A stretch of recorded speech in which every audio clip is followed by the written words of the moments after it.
Think and Grow Rich by Napoleon Hill. What do you want most? Is it money, fame, power, contentment, personality, peace of mind, happiness? The 13 steps to riches described in this book offer the shortest, dependable philosophy of individual achievement ever presented for the benefit of the man or woman who is searching for a definite goal in life. Before beginning the book, you will profit greatly if you recognize the fact that the book was not written to entertain. You cannot digest the contents properly in a week or a month. After reading the book thoroughly, Dr. Miller Reese Hutchison, nationally known consulting engineer and longtime associate of Thomas A. Edison, said, "This is not a novel. It is a textbook on individual achievement that came directly from the experiences of hundreds of America's most successful men. It should be studied, digested, and meditated upon. No more than one chapter should be read in a single night. The reader should underline the sentences which impress him most. Later, he should go back to these marked lines and read them again. A real student will not merely read this book.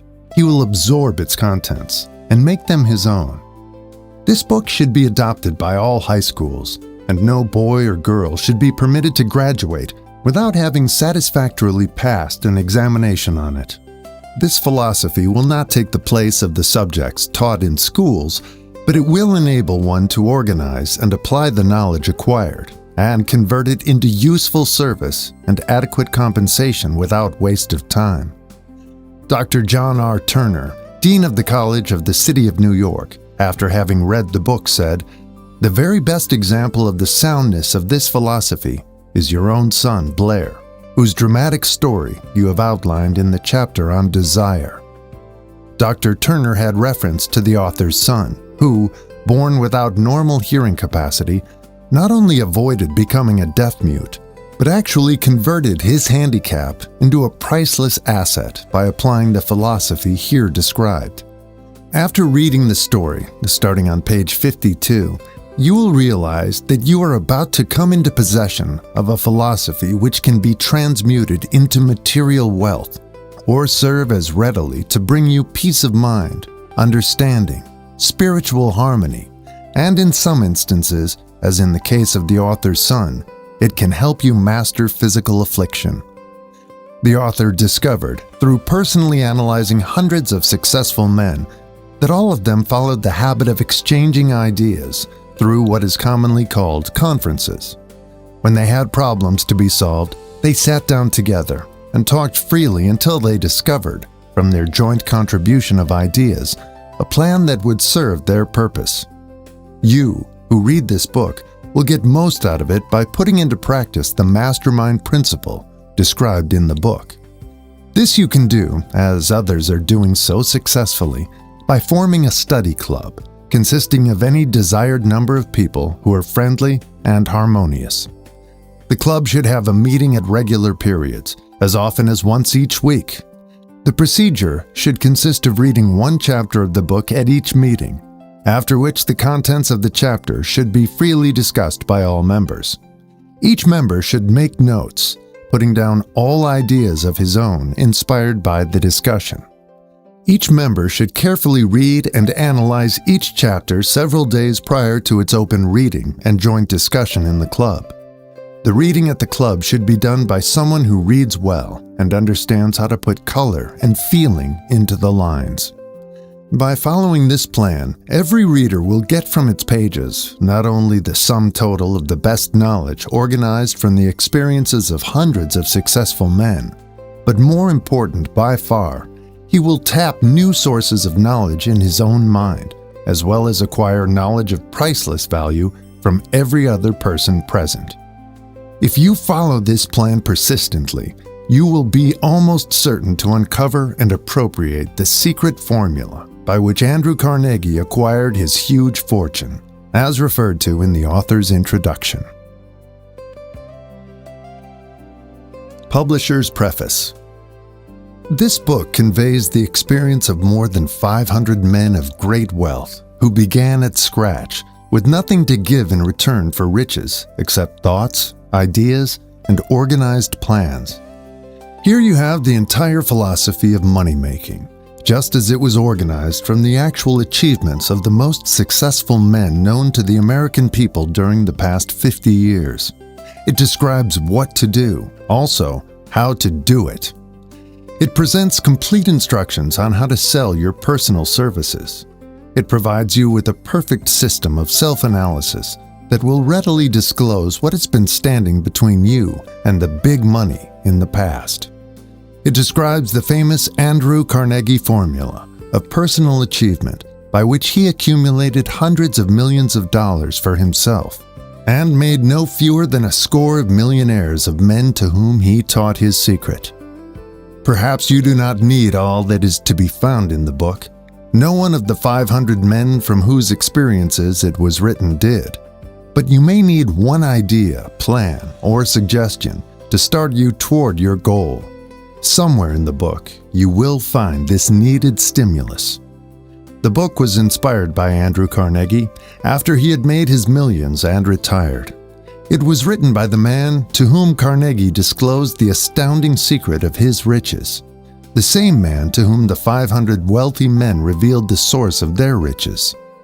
In this volume will be found the 13 principles of money-making essential to every person who accumulates sufficient money to guarantee financial independence.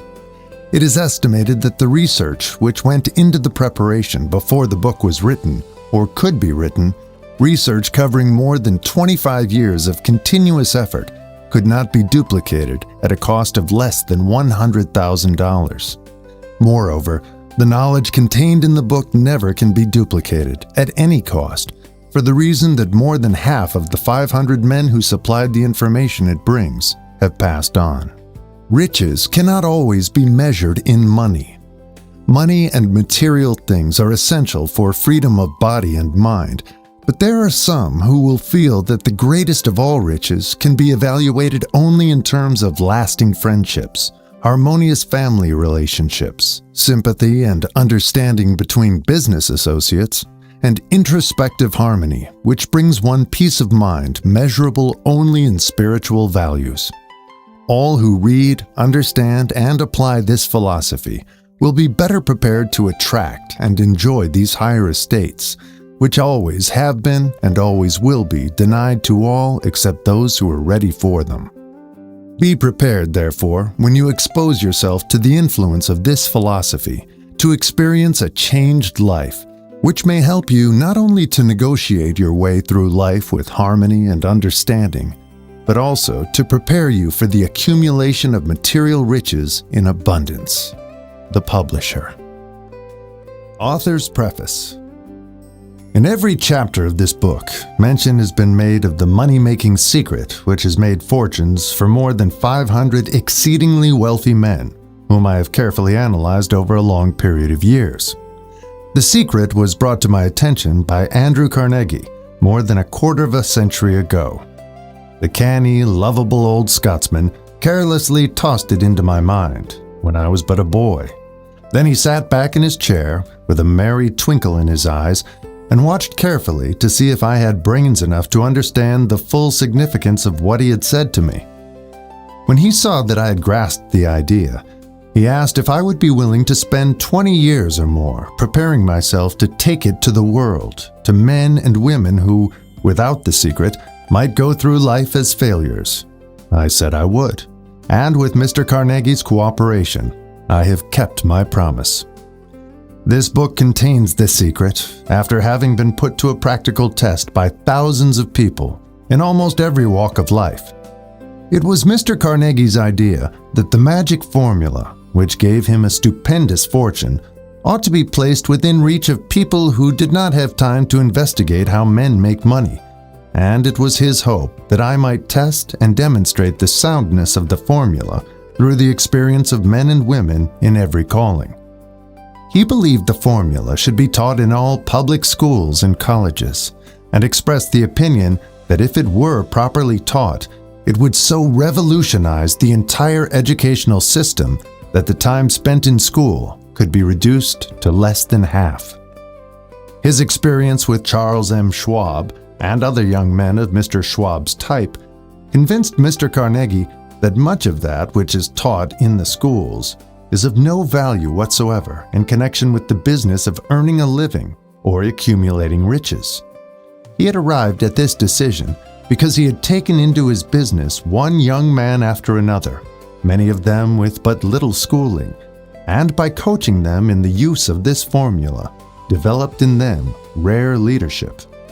Moreover, his coaching made fortunes for every one of them who followed his instructions.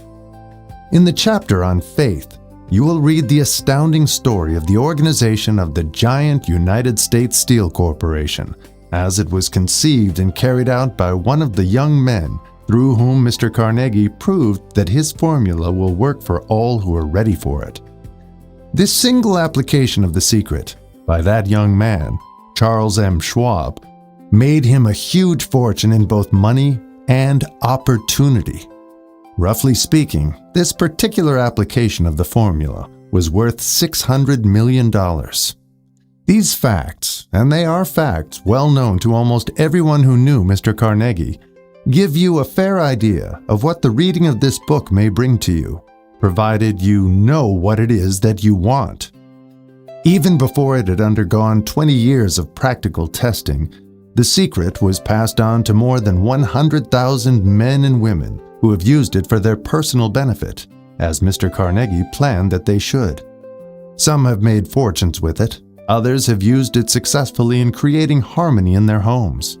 A clergyman used it so effectively that it brought him an income of upwards of $75,000 a year. Arthur Nash, a Cincinnati tailor, used his near-bankrupt business as a guinea pig on which to test the formula. The business came to life and made a fortune for its owners. It is still thriving, although Mr. Nash has gone. The experiment was so unique that newspapers and magazines gave it more than $1 million worth of laudatory publicity. The secret was passed on to Stuart Austin Weir of Dallas, Texas. He was ready for it, so ready that he gave up his profession and studied law. Did he succeed? That story is told too. I gave the secret to Jennings Randolph the day he graduated from college, and he has used it so successfully that he is now serving his third term as a member of Congress, with an excellent opportunity to keep on using it until it carries him to the White House. While serving as advertising manager of the LaSalle Extension University, when it was little more than a name, I had the privilege of seeing J.G. Chaplin, president of the university, use the formula so effectively that he has since made the LaSalle one of the great extension schools of the country. The secret to which I refer has been mentioned no fewer than 100 times throughout this book. It has not been directly named, for it seems to work more successfully when it is merely uncovered and left in sight, where those who are ready and searching for it may pick it up. That is why Mr. Carnegie tossed it to me so quietly, without giving me its specific name.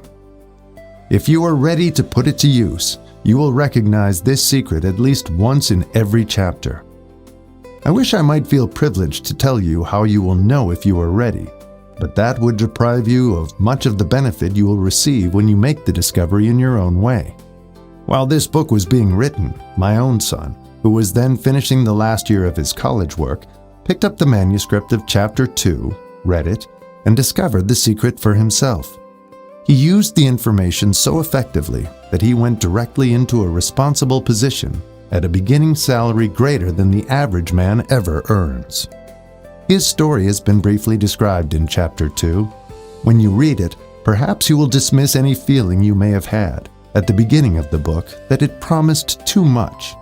And 2, if you have ever been discouraged, if you have had difficulties to surmount which took the very soul out of you, if you have tried and failed, if you were ever handicapped by illness or physical affliction, this story of my son's discovery and use of the Carnegie formula may prove to be the oasis in the desert of lost hope for which you have been searching. This secret was extensively used by President Woodrow Wilson during the World War. It was passed on to every soldier who fought in the war, carefully wrapped in the training received before going to the front. President Wilson told me it was a strong factor in raising the funds needed for the war. More than 20 years ago, Honorary Manuel L. Quezon, then resident commissioner of the Philippine Islands, was inspired by the secret to gain freedom for his people. He has gained freedom for the Philippines and is the first president of the Free State. A peculiar thing about this secret is that those who once acquire it and use it find themselves literally swept on to success with but little effort, and they never again submit to failure. If you doubt this, study the names of those who have used it. Wherever they have been mentioned, check their records for yourself and be convinced. There is no such thing as something for nothing. The secret to which I refer cannot be had without a price, although the price is far less than its value. It cannot be had at any price by those who are not intentionally searching for it. It cannot be given away. It cannot be purchased for money, for the reason that it comes in two parts. One part is already in possession of those who are ready for it. The secret serves equally well all who are ready for it. Education has nothing to do with it. Long before I was born, the secret had found its way into the possession of Thomas A. Edison, and he used it so intelligently that he became the world's leading inventor, although he had but 3 months of schooling. The secret was passed on to a business associate of Mr. Edison. He used it so effectively that, although he was then making only $12,000 a year, he accumulated a great fortune and retired from active business while still a young man. You will find his story at the beginning of the first chapter.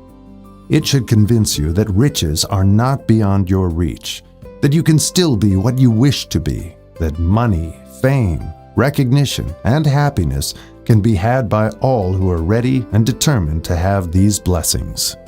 How do I know these things? You should have the answer before you finish this book. You may find it in the very first chapter or on the last page. While I was performing the 20-year task of research, which I had undertaken at Mr. Carnegie's request, I analyzed hundreds of well-known men, many of whom admitted that they had accumulated their vast fortunes through the aid of the Carnegie secret. Among these men were Henry Ford, Theodore Roosevelt, James J. Hill, Elbert Hubbard, George Eastman, Charles M. Schwab, Luther Burbank, King Gillette, Thomas A. Edison, Edwin C. Barnes, F.W. Woolworth, Arthur Nash, and so many more, as you can read. These names represent but a small fraction of the hundreds of well-known Americans whose achievements, financially and otherwise, prove that those who understand and apply the Carnegie secret reach high stations in life. I have never known anyone who was inspired to use the secret who did not achieve noteworthy success in his chosen calling. I have never known any person to distinguish himself or to accumulate riches of any consequence without possession of the secret. From these two facts, I draw the conclusion that the secret is more important as a part of the knowledge essential for self-determination than any which one receives through what is popularly known as education. What is education anyway? This has been answered in full detail. As far as schooling is concerned, many of these men had very little. John Wanamaker once told me that what little schooling he had, he acquired in very much the same manner as a modern locomotive takes on water, by scooping it up as it runs. Henry Ford never reached high school, let alone college.